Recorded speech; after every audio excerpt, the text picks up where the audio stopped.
Salut, j'espère que vous allez bien. J'espère que votre réflexion sur le projet se déroule bien. Alors, aujourd'hui, on est dans la séance 4 du parcours coop et on va poursuivre cette réflexion avec l'étude de marché. Alors, pour cette séance, en fait, généralement, elle se déroule donc en deux parties. Première partie, on va parler d'études de marché et dans la deuxième partie, on va parler de questionnaires de recherche, de questionnaires terrain, questionnaires de sondage pour l'étude de marché. Hum, pour les besoins de la formation à distance, on va diviser cette séance en trois courtes capsules vidéo. Quand je dis courte, là, la première est relativement courte, les deux autres vont être un peu plus longues, alors parce qu'on a beaucoup de théories à vous, beaucoup de concepts à vous transmettre. Alors, la première capsule vidéo va porter sur l'activité qu'on va vous faire à la maison. Donc, on vous demande de faire une petite activité en groupe avec la gang à la maison. Et ensuite, on va enchaîner avec l'étude des concepts, pardon, les concepts qui ont un cours pour l'étude de marché. Qu'est-ce qu'on entend par une étude de marché? C'est quoi l'information qu'on recherche? Comment on veut que ça soit présenté aussi dans le plan d'affaires? Et en troisièmement, la troisième capsule va porter à proprement dit sur le sondage. Alors voilà comment on va fonctionner. Continuons tout de suite pour vous expliquer l'activité que vous allez avoir à réaliser à la maison. Alors, pour réaliser cette activité-là, elle s'intitule l'activité sur le persona. Alors, qu'est-ce qu'on entend par persona? Le persona est en réalité le profil type de votre clientèle. On s'entend, vous avez sûrement plusieurs clientèles cibles, ce qui voudrait dire qu'on pourrait caractériser ces clientèles cibles par différents personas qui pourraient donc illustrer les clientèles types à qui on s'adresse. Alors, pour les besoins de l'exercice, on va réaliser seulement un persona. Ceux qui voudront le faire pour chacune de leurs clientèles cibles, c'est libre à vous. Pour vous aider à réaliser cet exercice-là, on vous propose le schéma qui est présenté à l'écran, euh, c'est-à-dire ce que j'appelle, moi, le profil client. Et vous voyez au centre, vous avez le personnage qui est le bonhomme qui est illustré. Euh, Vous allez, dans un premier temps, lui donner des caractéristiques que j'appelle des caractéristiques sociodémographiques. Donc, vous pouvez lui donner un nom, vous pouvez lui donner un statut. Est-ce qu'il est célibataire? Est-ce qu'il est marié? Est-ce qu'il est en ménage avec des enfants? Est-ce qu'il est professionnel? Est-ce qu'il est étudiant? Vous pouvez lui donner un âge, vous pouvez lui donner un niveau de revenu et vous pouvez lui donner un niveau de scolarité. Toutes ces informations-là vont tout de suite nous donner déjà un aperçu de son profil, de qui il est comme persona. Ensuite, on va essayer de faire émerger les aspirations que votre persona cherche, dans le fond, à ce à quoi il aspire, par exemple. Qu'est-ce qu'il souhaite accomplir comme personne dans la vie, dans sa vie professionnelle, dans sa vie de tous les jours, en famille, dans ses loisirs, etc. Donc, qu'est-ce qu'il recherche? C'est quoi les besoins qu'il souhaite combler finalement? Ensuite, on va regarder ensemble, c'est les bénéfices souhaités. Et enfin, ce que je veux vous amener, c'est que vous allez faire cette réflexion-là en pensant à partir, en fait, de votre offre de produits et services. OK? Donc, vous allez mettre au jeu d'un personnage fictif.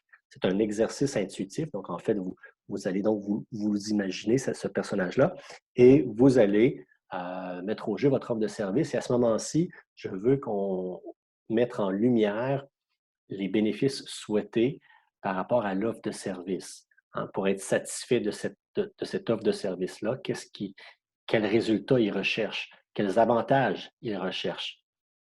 En terminant, on va essayer de faire relever c'est quoi les irritants qu'ils cherchent à éviter à tout prix par rapport à une offre de service comme celle-là.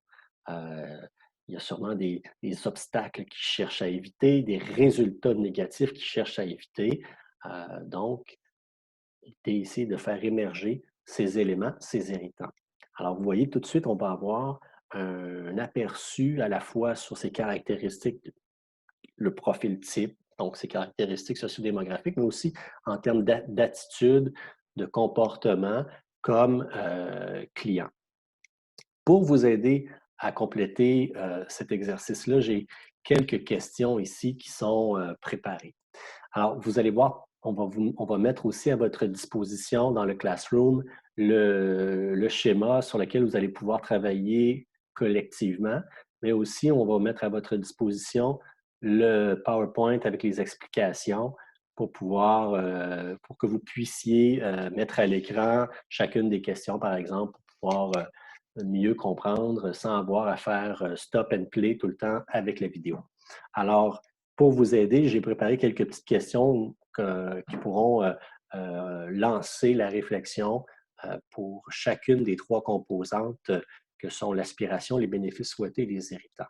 Comme par exemple, par rapport aux aspirations, c'est quoi les tâches que les clients essaient d'accomplir dans leur quotidien, puis ils ont besoin de solutions ou qui ont besoin de pour laquelle l'offre de service que vous avez est susceptible de satisfaire à ces aspirations-là. Quels sont les besoins émotifs, par exemple? Qu'est-ce qu'ils recherchent en termes de, de standing aussi? Tu sais, donc, c'est un peu ça, les aspirations. Donc, regardez ça, puis à partir de ces questions-là, probablement que vous allez pouvoir avoir des questions qui émergent en lien avec votre persona. Il y a aussi les bénéfices souhaités, par exemple, quelles caractéristiques par rapport à votre produit, quel niveau de performance, quel niveau de qualité ils recherchent, ou encore est-ce qu'ils recherchent des caractéristiques spécifiques par rapport au produit en termes de design, en termes de fonctionnalité, par exemple. Par rapport aux irritants, pensez au coût. Souvent, c'est un des premiers irritants.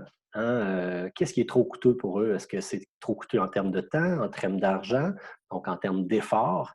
Euh, donc, qu'est-ce qui les indispose? Qu'est-ce qui les frustre? Donc, essayez de vous mettre aussi à la place de votre persona. Probablement, vous allez pouvoir faire émerger aussi des réponses. Donc, voilà, c'est les questions que vous pouvez regarder et elles vont alimenter votre réflexion pour compléter le schéma. Encore une fois, je précise que le schéma est disponible dans le Classroom. Je ne sais pas encore sur quelle forme on va le faire, mais on va vous le mettre à la disposition. Alors ça complète l'explication par rapport au persona, par rapport à l'activité à réaliser à la maison.